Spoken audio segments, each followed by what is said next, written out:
বন্ধুরা, গত সপ্তাহের ভিডিওতে নিফটি এবং ব্যাংক নিফটির ক্ষেত্রে এই প্যাটার্নগুলি ড্র করা ছিল। শুধুমাত্র সামান্য কিছু লেভেল পরিবর্তন হয়েছে, যেহেতু এক সপ্তাহ পার হয়ে গেছে। আমরা কি দেখেছি যে নিফটির ক্ষেত্রে বাজার তলা থেকে উপরের দিকের জন্য যখন উঠছিল, সেক্ষেত্রে তলার দিকের জন্য একটা ডিপ নিয়েছিল। সেখান থেকে আগের যে হাইটা সেটাকে ব্রেক করেছে, সাস্টেন করতে পারেনি, সেটা আলাদা কথা। কিন্তু যেখানে সুইং লো করেছে সেটা হচ্ছে 23,776। এই সপ্তাহে 23,776 এই লেভেলটাকে ব্রেক করা আর উচিত হবে না। হ্যাঁ, তলার দিকের জন্য দেখতে পারেন যে ডিপ হয়তো হয়েছে, সেখান থেকেও কিন্তু বাউন্স হবার চান্সেস বেশি। এবার উপরের দিকে যদি দেখেন, খেয়াল করে দেখবেন যে রানটা তলা থেকে উপর পর্যন্ত হয়েছিল, সেটা হচ্ছে 24,203 এই জায়গাটার কাছাকাছি।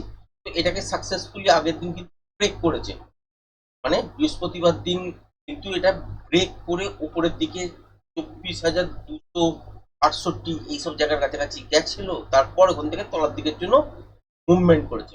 এখানে ভয় পাওয়ার কিছু নেই। এটা উইকলি চার্ট হিসাবে যদি দেখেন, তাহলে তলার দিকের জন্য ডিপ নিলেও 23,776 ব্রেক করছে কিনা এটা খেয়াল রাখবেন। যদি ব্রেক করে তাহলে নতুন নতুন সুইং লো তৈরি হবে, যদি না করে তাহলে এখান থেকেই বাজার কিন্তু উপরের দিকের জন্য ঘুরবে। আর কত দূর পর্যন্ত উপরের দিকে যেতে পারে প্যাটার্ন ওয়াইজ যদি দেখেন, তাহলে হচ্ছে 25,431। কিন্তু এই সপ্তাহে মোটামুটি ভাবে যদি ধরেন, তাহলে এত দূর পর্যন্ত উপরের দিকে হয়তো যাবে না। সেক্ষেত্রে ফাঁসতে পারে কোথায়? এই 24,600 থেকে 24,480 এই যে জায়গাটা দেখতে পাচ্ছেন, এখানে একটা সুইং হাই আছে, এখানে একটা সুইং হাই আছে। এই জোনটার মধ্যে এই সপ্তাহে বাজার কিন্তু ফাঁসতে পারে। এগুলো হচ্ছে সব ডেলি ক্যান্ডেল অনুযায়ী। এখান থেকে সোমবার দিন যদি নেগেটিভও দেখেন, পজিটিভ হয়তো বন্ধ করলো, যেমনটি হয়ে যাচ্ছে এক সপ্তাহ দেড় সপ্তাহ ধরে। যে ফার্স্ট হাফে হয়তো আমরা দেখছি হচ্ছে নেগেটিভ, সেকেন্ড হাফে পুরো রিকভার। আবার ফার্স্ট হাফে অনেক সময় দেখতে পাচ্ছি যে আপসাইডের দিকের জন্য মুভমেন্ট করছে, তারপর দেখতে পাচ্ছি সেকেন্ড হাফে পুরো মুভটাকে অ্যাবজর্ব করে নিচ্ছে। তো এইরকম সিচুয়েশন করতে পারে। তো এই ঘটনাগুলো তো ইন্ট্রাডে বেসিসে ঘটবে, ডেইলি বেসিসে যদি দেখেন, তাহলে অ্যাকচুয়ালি ক্লোজিং কোথায়, সুইং লো কোথায়, এগুলোই কিন্তু ভ্যালিড পয়েন্ট। তো এই মুহূর্তে খেয়াল রাখবেন এই সপ্তাহের জন্য 23,776 ব্রেক করছে কিনা। যদি কাছাকাছি পর্যন্ত নেমেও আসে, তাহলে এখান থেকে আপসাইড দিকের জন্য যাবার চেষ্টা করবে। আর একটা কথা খেয়াল রাখবেন, মঙ্গলবার দিন কিন্তু খুব ভালো ট্রেডিং সেট আপ নিফটি এক্সপায়ারিতে দেখতে পাবেন, কারণ ওটা মান্থলি এক্সপায়ারিও বটে। এবার উপরের দিকের জন্য যেখানে যেখানে ফাঁসতে পারে সেটা হচ্ছে এই 24,480 থেকে 600 এই রেঞ্জটার মধ্যে ফাঁসতে পারে। এখানে গিয়ে কি দেখতে পারেন, ব্রেকআউট ছোটখাটো দেখতে পারেন, তারপর রিটেস্ট দেখতে পারেন, বা এই জোনের কাছাকাছি গিয়ে রেঞ্জ বাউন্ড টাইপের মার্কেট হতে পারে। তার মানে এই সপ্তাহের টার্গেট এইরকম 24,480 থেকে 600 এই জোনটার কাছাকাছি কিন্তু থাকবে। এবার তলার দিকের জন্য কেন বেশি দেখছি না, কারণ হচ্ছে 23,776 এই সপ্তাহে সুইং তো যতক্ষণ না ব্রেক করছে, যতই ডিপ নিক না কেন, সেখান থেকে বাউন্স কিন্তু করবেই বাজার। ব্যাংক নিফটির ক্ষেত্রে যদি খেয়াল করে দেখেন, ব্যাংক নিফটির ক্ষেত্রে এই যে পয়েন্টটা আমরা নিফটির ক্ষেত্রে টার্গেট হিসাবে এই সপ্তাহের জন্য রাখছি, তো এই পয়েন্টটা কিন্তু আগের সপ্তাহতেই কিন্তু ব্যাংক নিফটির ক্ষেত্রে ব্রেক করেছিল। তারপর কি করেছিল, ব্যাংক নিফটি তলার দিকের জন্য ছোটখাটো একটা ডিপ নিয়েছিল। সেই ডিপটা হচ্ছে 57,065 এই জায়গাটার পর্যন্ত আসে।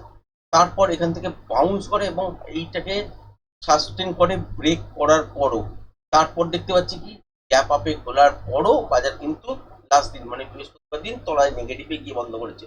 হ্যাঁ, সোমবার দিন ডিপ নিতেই পারে, গ্যাপ ডাউনও খুলতে পারে, ফ্ল্যাটগুলো তলার দিকের জন্য আসতে পারে। ইন্ট্রাডে ফ্রেশ প্রাইস অ্যাকশন অনুযায়ী ছোটখাটো ট্রেডিং সেট আপ বেরোবে। কিন্তু মঙ্গলবার দিন যেহেতু নিফটির এক্সপায়ারি আছে, তো ব্যাংক নিফটিতেও কিন্তু একটা ভালো মুভমেন্ট দেখতে পারেন। সেটা এক্ষুনি কনফার্মেশন নয়, কিন্তু সোমবার বাজারটা গেলে আপনারা কিন্তু বুঝতে পারবেন। মোটামুটি ভাবে এই সপ্তাহে কি খেয়াল করা যেতে পারে, যে তলার দিকে যদি আসেও, সেক্ষেত্রে দেখবেন ফার্স্ট এই পয়েন্টটাকে ব্রেক করছে কিনা, যেটা করা উচিত হবে না। যেটা হচ্ছে 57,500 এই জায়গাটা যদি ব্রেক করে দেয় তলার দিকে, লাস্ট হোপের জায়গা সেটা হচ্ছে 57,065।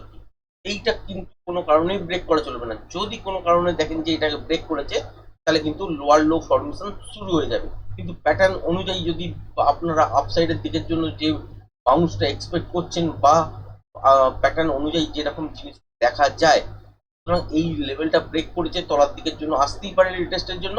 কিন্তু আলটিমেট মনে হচ্ছে এখান থেকে আপ সাইডের দিকের জন্যই দেখবেন, এবং সেই হিসেবে টার্গেট কতদূর পর্যন্ত হতে পারে, 59,250 এই জায়গাটার কাছাকাছি পর্যন্ত উপরের দিকের জন্য এই সপ্তাহে টার্গেট হতে পারে। এর উপরেও কি যেতে পারে? হ্যাঁ, যেতে পারে। যদি দেখা যায় যে সোমবার মঙ্গলবারের মধ্যে দেখলেন যে এই লেভেলটাকে সাকসেসফুল টেস্ট করে ব্রেক করে দিয়েছে, তাহলে ইন্ট্রাডে ফেস প্রাইজেকশন অনুযায়ী সেখান থেকে আপসাইডের দিকের জন্য মুভমেন্ট হতে পারে। এরপরে মুভমেন্টটা কত দূর পর্যন্ত দাঁড়াতে পারে, সেটা হচ্ছে 60,000-এর কাছাকাছি পর্যন্ত গিয়ে এই মুভমেন্ট সমাপ্ত হতে পারে। এবং সেক্ষেত্রে কি দেখতে পারেন, নিফটিও কিন্তু 24,600 এই লেভেলটার উপর গিয়ে সাস্টেন করবে এবং ক্লোজিং দেবে। সেক্ষেত্রে হতে পারে যে 24,600 জায়গায় হয়তো 700 কাছাকাছি গিয়ে ক্লোজিং দিল, তো সেখানেও 59,51 জায়গায় 60,000 বা 60,500 পর্যন্ত আপসাইডের দিকের জন্য যেতে পারে। কিন্তু প্যাটার্ন ওয়াইজ যদি দেখতে হয়, তাহলে এই জায়গাটার কাছাকাছি পর্যন্ত টার্গেট কিন্তু পাওয়ার পর এখান থেকে তলার দিকের জন্য কিছুটা হলেও ডিপ নেবে, সেখানে ইন্ট্রাডে প্রাইজেকশন অনুযায়ী প্যাটার্ন তৈরি করবে। যদি আবার কন্টিনিউশন প্যাটার্ন হয়, তাহলে নেক্সট প্যাটার্নটা আপসাইডের দিকের জন্য মুভমেন্ট হবে। এটাই কিন্তু প্রসিডিওর। আর সেই জন্যই লেভেলগুলো আপনাদের জানিয়ে দিলাম।